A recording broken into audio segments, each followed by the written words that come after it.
2 Samuel. Kita akan lihat pada ayat yang pertama sampai ayat yang ketiga. Masalah kita baca ayat ini 1, 2, 3. Berkatalah Ahitofel kepada Absalom, izinkanlah aku memilih 12.000 orang, maka aku akan bersiap dan mengejar Daud pada malam ini juga. Aku akan mendatangi dia selagi dia lesu dan lemah semangatnya, dan mengejutkan dia. Seluruh rakyat yang ada bersama-sama dengan dia akan melarikan diri, maka aku dapat menewaskan raja sendiri. Demikianlah aku akan membawa pulang seluruh rakyat itu kepadamu, seperti seorang mempelai perempuan kembali kepada suaminya. Jadi engkau mencari nyawa satu orang saja, sedang seluruh rakyat tetap selamat.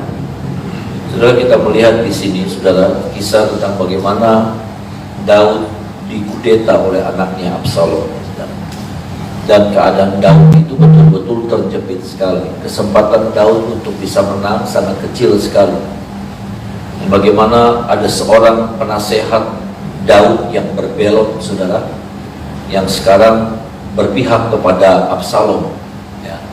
Dan nasihat Ahitofel itu luar biasa sekali. Memang nasihat ini, orang-orang ini adalah orang yang hebat, saudara. Daud pernah bilang nasihat Ahitofel itu seperti nasihatnya Tuhan sendiri, ya saudara. Dan kalau kita melihat nasihat ini digagalkan oleh nasihatnya Husai, ya saudara, orang yang masih berpihak kepada Daud. Tetapi kita coba melihat tentang Ahitofel. Dulu kita pernah lihat tentang Ahitofel, saudara. Ini menjadi pelajaran buat saya dan saudara. Yang saya mau katakan adalah ternyata untuk setia itu tidak mudah, ya saudara. Untuk setia itu tidak mudah. Setia itu, harga dari kesetiaan itu sesuatu yang sangat mahal sekali. Ahitofel itu orang yang hebat, saudara, ya. Penasihatnya Daud, ya, kalau saudara baca referensi ayat-ayat tentang Ahitofel, Ahitofel itu orang hebat, orang kepercayaan Daud, orang yang Daud jadikan penasehat, ya saudara, dan orang yang betul-betul mengabdikan diri kepada Daud. Itu Ahitofel. Orang yang Daud butuh kapan saja, dia siap 24 jam. Betul, saudara. Ahitofel itu orang yang mengabdikan dari atas kepala sampai telapak kaki, waktu, tenaga, pikiran, semuanya. Dia tidak ada hitung-hitungan sama Daud. Yang saya katakan 24 jam, saudara, Daud butuh Ahitofel, Ahitofel datang. Itu kesetiaan Ahitofel yang luar biasa. Tapi yang saya katakan tadi, untuk setia itu tidak mudah. Setia kita akan diuji dengan berbagai macam hal, saudara. Kalau kita bicara setia sama Tuhan, kita coba arahkan kesetiaan kita sama Tuhan. Setia itu tidak mudah, karena kesetiaan kita akan diuji dengan berbagai macam hal. Dan kesetiaan Ahitofel diuji dengan satu hal yang sangat berat dalam hidupnya. Kesetiaan kita diuji dengan kekecewaan, rasa kecewa. Dan ini yang gagal Ahitofel. Ahitofel gagal ketika dia harus mempertahankan kesetiaannya. Ketika dia setia tapi dia berhadapan dengan yang namanya rasa kecewa. Dia kecewa. Dan rasa kecewanya dia kecewa yang beralasan sekali. Bukan kadang-kadang kita kecewa yang dibuat-buat. Tetapi Ahitofel kecewanya kecewa banget. Orang yang dia hormati, orang yang dia agungkan, orang yang dia abdikan hidupnya, tapi ternyata itu mengecewakan.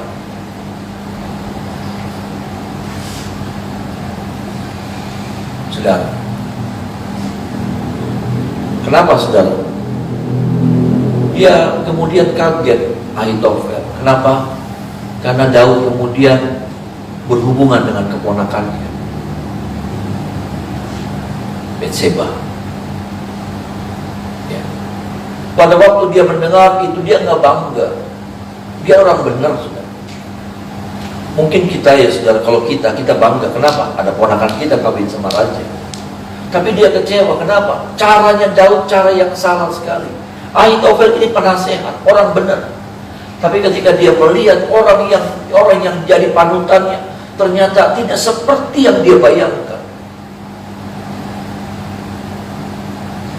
itu sangat mengecewakan sekali. Itu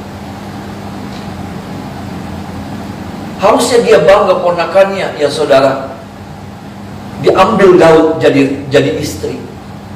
Tapi enggak. Kenapa? Karena dia tahu caranya Daud, cara yang salah. Dia ambil Batseba dengan cara yang salah sekali. Dia tahu bagaimana kemudian suami daripada Batseba dibunuh sama Daud. Dia tahu, saudara. Dia tahu karena dia orang dalam. Dia orang dalam istana.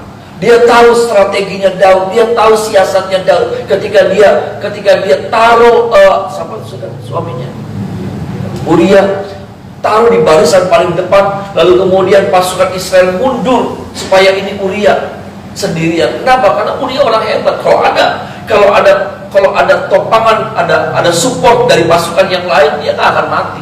Ini orang hebat.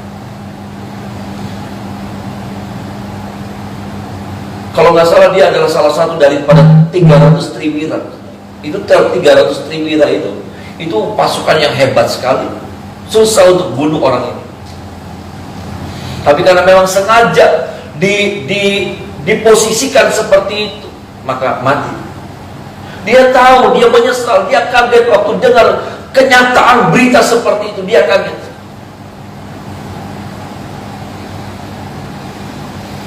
Sampai dia nggak kuat. Orang yang dia hormati, orang yang jadi panutan, orang yang dia abdikan hidupnya,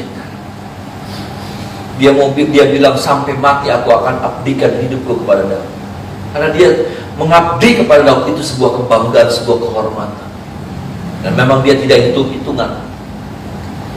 Tapi ternyata Daud tidak seperti yang dia bayangkan. Daud mengecewakan. Saudara, dan kemudian dia berbalik. Dia sekarang jadi pembelot. Dia sekarang jadi orang yang anti sebenarnya. Dia cuma bilang bahwa tidak mudah setia. Setia kita akan diperhadapkan dengan yang namanya kekecewaan. Perasaan kecewa. Dan itu tidak mudah untuk kita bisa lewati. Yang saya pernah katakan, suatu saat ketika saya berdoa buat kakak-kakak saya sangat minta sekali sama Tuhan. Terlebih kakak ipar saya berdoa supaya Tuhan tolong. Ya, dan saya bersyukur karena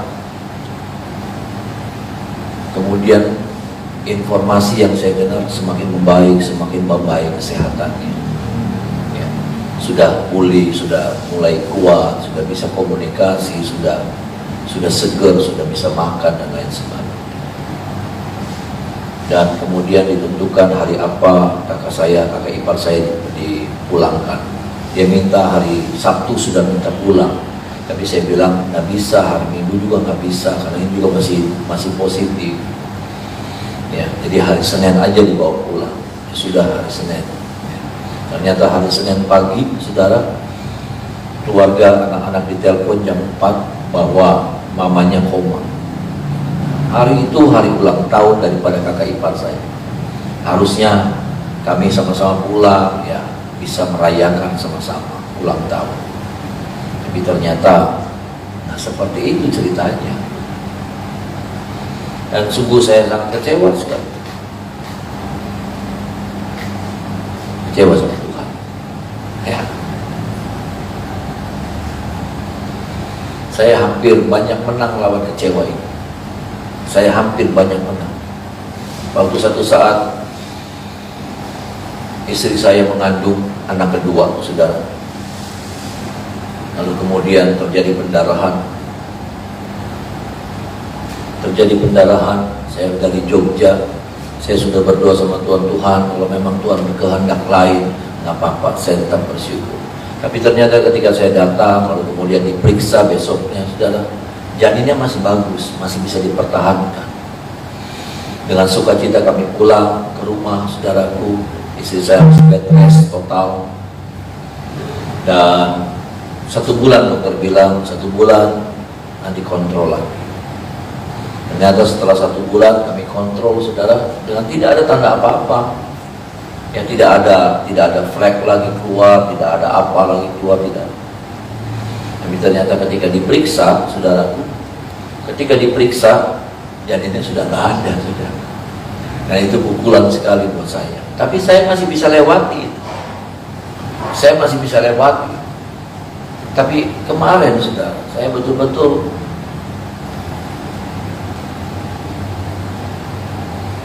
tapi ini yang saya mau sampaikan, ini yang firman Tuhan mau ingatkan sama kita. Kita akan ketemu sama yang namanya keadaan-keadaan seperti ini. Kita akan diperhadapkan kadang-kala dengan situasi-situasi yang seperti ini. Situasi di mana kita berharap yang baik, tetapi yang tidak baik yang terjadi. Kita berharap ada sesuatu yang terjadi, dari sesuatu yang positif, tapi ternyata yang negatif yang terjadi.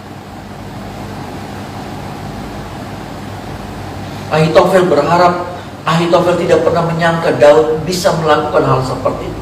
Tapi ternyata ketika dia dengar isu, dia coba, saya coba menggambarkannya. Saya coba melihat bahwa dia coba nggak percaya, nggak bohong, nggak mungkin. Dia coba mempengaruhi orang untuk orang nggak percaya. Kenapa? Karena dia tahu Daud ya. Tapi ketika dia mulai melihat kenyataan, dia coba cari bukti. Mungkin dia tanya sama Yoab, panglimanya Daud. Yoab bilang, iya, ini suratnya. Karena surat itu dibuat sama Daud dan dikirim sama Uria, kasih kepada Yoab. Surat itu masih ada. Saat itu Ahitofel kecewa. Karena jelas, saudara, surat itu surat yang betul-betul memposisikan Uria taruh di pasukan depan dan mundur pasukan yang lain.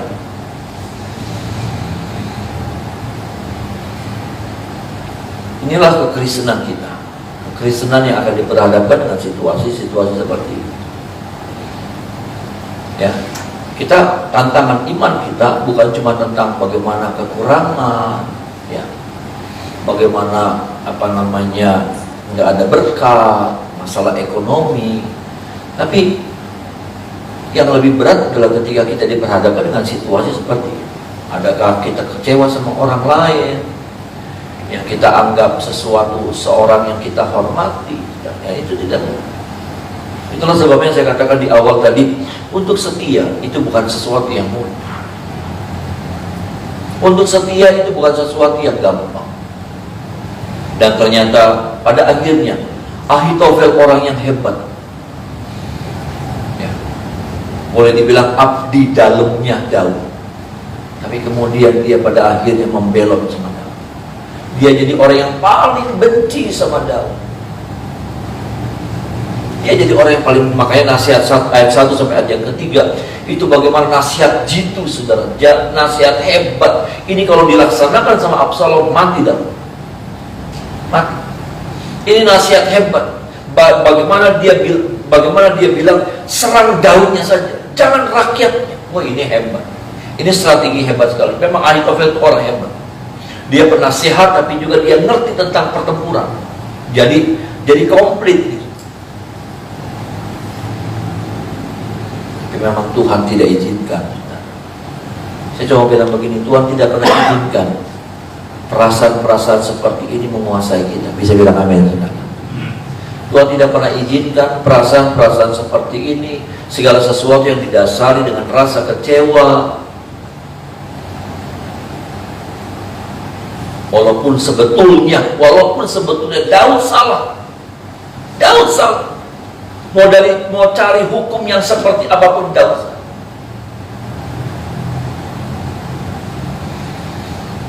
Artinya saya mau bilang, Tuhan tidak izinkan sebetulnya Ahitofel punya perasaan seperti itu. Dan Tuhan juga mau bilang sama kita, firman ini mau bilang buat kita pagi hari, Tuhan juga nggak pernah izinkan kalau ada kita menyimpan perasaan seperti ini ada dalam diri kita. Saya juga tidak tahu sih kita masuk dalam pasal ini, saudara, 1 minggu karena saya tidak ada di Cirebon. Dan ternyata ini firman yang datang sama kita.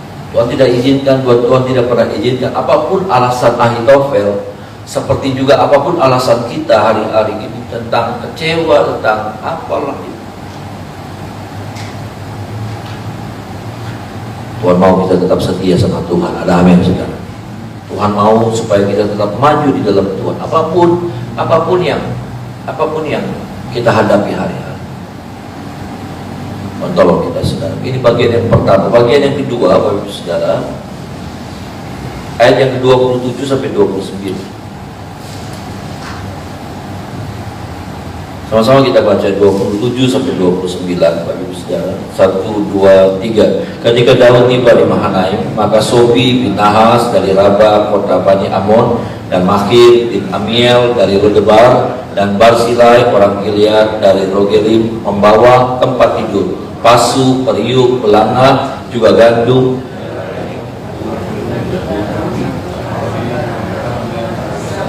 kacang merah kecil, madu, dadi, kambing domba, dan keju, lembu lagi Daud, dan bagi rakyat yang bersama-sama dengan dia untuk dimakan, sebab kata mereka, rakyat ini tentu telah menjadi lapar, lelah, dan haus di padang. Saudara, saya kagum dengan apa yang dibuat oleh orang-orang ini, Bapak Ibu Saudara. Ya, ada orang-orang yang dikatakan, dan Makhir bin Amiel dari Lodebar, ya, orang yang rawat cucunya Saul, saudara. Bagaimana ada juga Barsilai, ya, saudara. Barsilai itu orang kaya, ya, orang kaya yang sayang sama Daud, saudara. Saya kurang tahu Sobi, ya, saudara. Sobi saya tahu, saudara. Sobi saya kurang tahu. Tapi orang-orang ini orang-orang lama, ya. Dan saya cuma bilang begini, sulit untuk bisa bersikap seperti ini. Kenapa? Ini bicara tentang untung rugi, ya, saudara. Ini bicara tentang untung rugi. Kenapa? Karena saat itu, ya, saudara, karena saat itu Daud dalam posisi yang terpepet. Bahkan dikatakan rakyat Israel itu lebih condong sama Absalom, lebih berpihak kepada Absalom, karena Absalom pintar ambil hati. Ya, memang orang yang pintar ambil hati kadang-kala menang, saudara. Absalom itu pintar ambil hati, saudara. Dan betul-betul posisi Daud, kalau sudah lihat dalam peperangan, kesempatan dia menang itu kecil, saudara. Dia itu jadi orang yang sudah tersingkirkan, dilupakan, ya, saudara. Orang yang sudah nggak populer. Kalau bicara survei sih, saudara, ya, kalau bicara survei, ya, kadang-kadang kan kalau pemilu tuh bikin survei itu dia udah kalah, udah jeblok, udah hasil suara tuh udah turun sekali, drop sekali. Dan hasil polling itu, hasil angket itu lebih condongnya kepada Absalom. Orang lebih suka Absalom jadi raja, orang lebih suka Absalom mayoritas, saudara. Orang lebih suka, bukan cuma bicara tentang kekuatan perang, tapi orang juga, saudara, susah, saudara. Makanya kan ada istilah grassroots, ya, saudara, akar rumput, ya. Kalau akar rumput ini dukung seseorang, maka pasti menang, gitu. Karena kekuatan akar rumput itu hebat. Dan kita lihat di sini bagaimana ada orang-orang yang tetap condong sama Daud, berpihak sama Daud. Bahkan mereka berani, gitu, saudara. Kalau bicara untung-untungan, nggak untung. Kenapa? Lebih baik mereka lebih berpihak pada Absalom yang ketahuan sudah dalam posisi yang menang, gitu, dalam posisi yang hebat. Ini kayak kayak buang-buang uang, gitu. Bagaimana kemudian mereka bawa tempat tidur, bawa pasu, periuk, belanga, gandum, jelai, berti gandum, kacang babi, kacang merah, madu, saudara, kambing domba, dan banyak sekali, saudara. Dan mereka tuh harusnya hitung-hitungan. Kalau sampai Daud kalah, nggak akan balik ini nggak akan balik. Kalau mereka kasih ya sama Absalom, balik. Kalau sampai Absalom menang, kenapa? Posisi Absalom itu sudah posisi pemenang, saudara, posisi kuat. Kenapa, saudara? Ada orang-orang yang masih seperti ini nih, saudara, yang kita belajar, ya, saudara. Ini juga yang kita belajar. Ya. Kita harus seperti orang-orang ini juga. Apa saudara? Melihat segala sesuatunya dengan benar. Melihat segala sesuatu dengan utuh.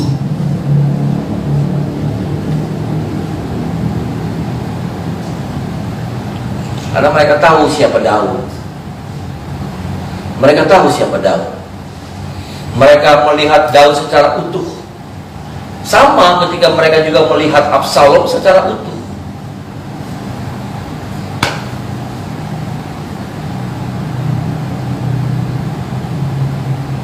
Ini saudara. Dan mereka menemukan bahwa Daud masih pantas untuk dibela, masih pantas untuk dibantu, masih pantas untuk disupport.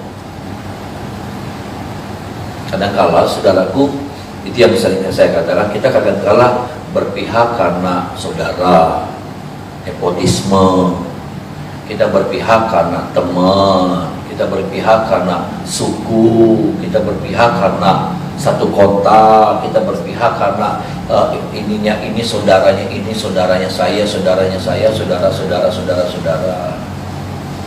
Kita nggak melihat bahwa seperti apa sih gambaran kehidupannya, track recordnya seperti apa.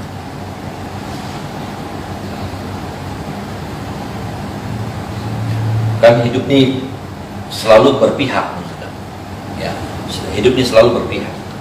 Sebetulnya hidup itu berpihak. Kenapa saudara bergereja di sini? Ya karena saudara berpihak di sini. Gitu. Kenapa ada orang bergereja di sana? Ya karena orang berpihak ke sana. Itu kata berpihak tuh kurang lebih seperti itu juga bisa dimasukkan dalam kategori berpihak. Kenapa orang suka beli di toko ini? Ya itu juga keberpihakan, saudara.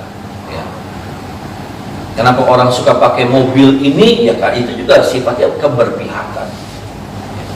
Nah makanya saudara, kita harus melihat segala sesuatu nih saudara, ya, dari sesuatu yang utuh, gambaran yang jelas, jangan cuma sepotong, jadi nggak jelas gambarnya. Nah mereka tahu siapa Daud, ya, Barzilai tahu siapa Daud, Amiel, Makhir. Ya saudara tahu, dan Lodebar tahu bagaimana dia tahu orang yang sudah terbuang diambil. Siapa itu saudara? Anaknya Yonatan yang timpang kakinya, Mephiboset. Bagaimana orang yang sudah terbuang, terlupakan, saudara, cacat pula dia, timpang kakinya, dan dia sudah bersembunyi di Lodebar. Udah orang lupa. Bahkan kalau orang ingat malah berbahaya. Ya, kalau sampai ada orang ingat, ada keturunan Saul yang masih malah berbahaya.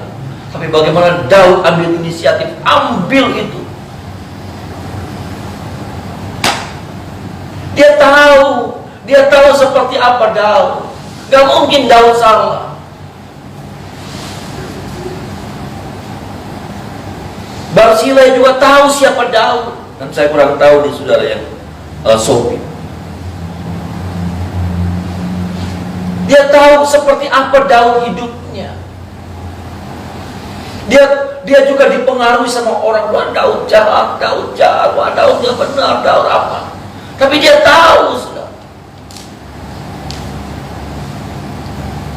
Nah kiranya kehidupan kita tuh seperti itu. Kenapa? Karena ada banyak orang yang coba membelokkan prinsip hidup kita, keberpihakan kita.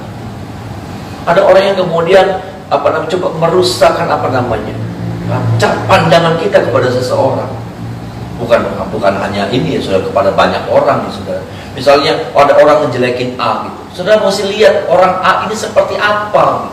Jangan cuma informasi sepihak. Jadi nggak bagus sudah jadi anak Tuhan, jadi nggak adil nantinya. Nanti jadi anak Tuhan yang ikut sana ikut sini. Nanti kalau orang lagi ngarahinnya ke sini, nanti orang kalau ngarahin ke sana. Jadi kita nggak tahu mana yang benar, mana yang salah. Yang salah bisa kita bela. Kenapa? Karena suara orang lebih banyak mempengaruhi kita condong kepada yang salah. Kita harus berani menentukan sebagai orang percaya, sebagai anak Tuhan. Karena hidup ini adalah keberpihakan, saya katakan.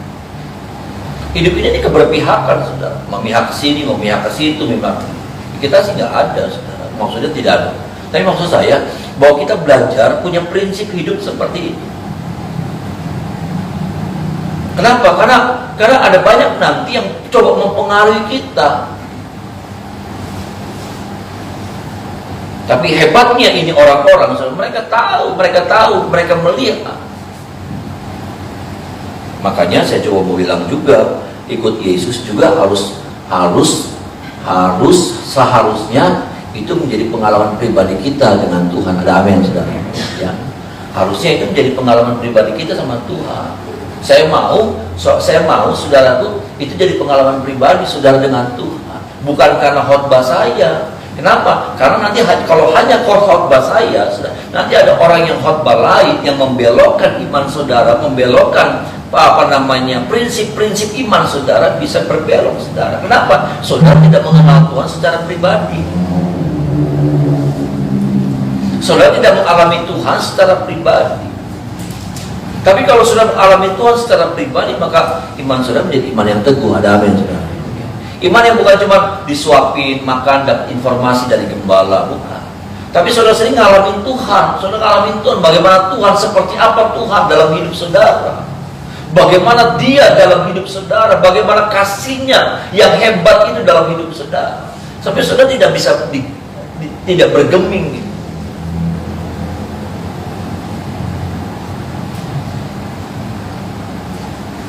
Dan tolong kita ya saudaraku, supaya hal yang seperti ini, ya, hal yang seperti ini, saudaraku, ini biarlah ini menjadi gaya kita. Ketika kita melihat segala sesuatu, kita melihat dengan kacamata yang utuh, dengan kacamata yang jelas, ya. Kita betul-betul melihat dengan jelas, tidak hanya informasi sepihak,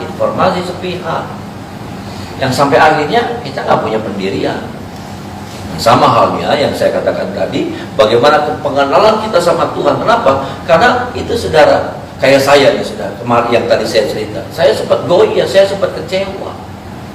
Sampai apa? Sampai ya itu saudara, saya sampai hancur saudara buat saya ya saudara. Tapi saya harus melihat Tuhan secara jelas dalam hidup saya. Kenapa? Karena ada banyak hari-hari, ada banyak kehebatan-kehebatan yang Tuhan buat ada banyak keajaiban-keajaiban yang dimana itu nggak bisa hilang, yang nggak bisa hilang hanya karena dengan sebuah kejadian. Tapi yang katanya hujan sehari dihapus sama apa? Hujan apa sih lah, pokoknya kayak gitulah saudara. Hujan-hujanan jadinya ya saudara, sama panas-panasan. Ya.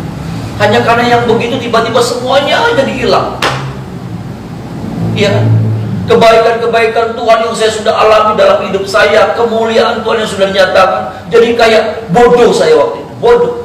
Kenapa? Jadi hilang semua. Jadi hilang.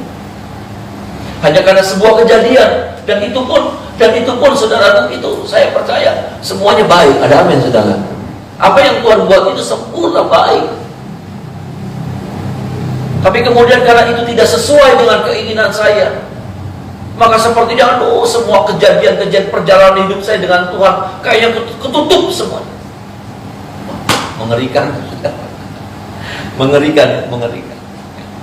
Terlupakan semua.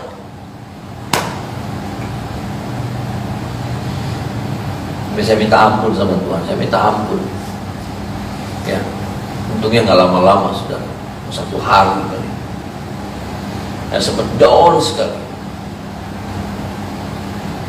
Dan tolong kita ya saudara, supaya itu juga yang kita lihat dalam perjalanan hidup kita. Ada banyak hal yang mungkin ada doa saudara yang tidak dijawab. Ada kejadian-kejadian di mana saudara minta tolong sama Tuhan, seperti ya Tuhan berdiam diri, sudah membiarkan saudara masuk dalam keadaan yang tidak baik. Tapi jangan lihat itu saudara. Ya, percayalah bahwa kalau Tuhan sudah buat yang baik hari-hari yang lalu, Dia juga pasti memperbuat baik di hari-hari ini dan akan datang. Ada amin saudara. Bahwa rancangannya kalau dulu sempurna, maka kita juga harus percaya rancangan Tuhan buat kita hari ini, besok dan seterusnya, itu juga rancangan sempurna buat saya dan saudara. Mari kita menyembah Tuhan.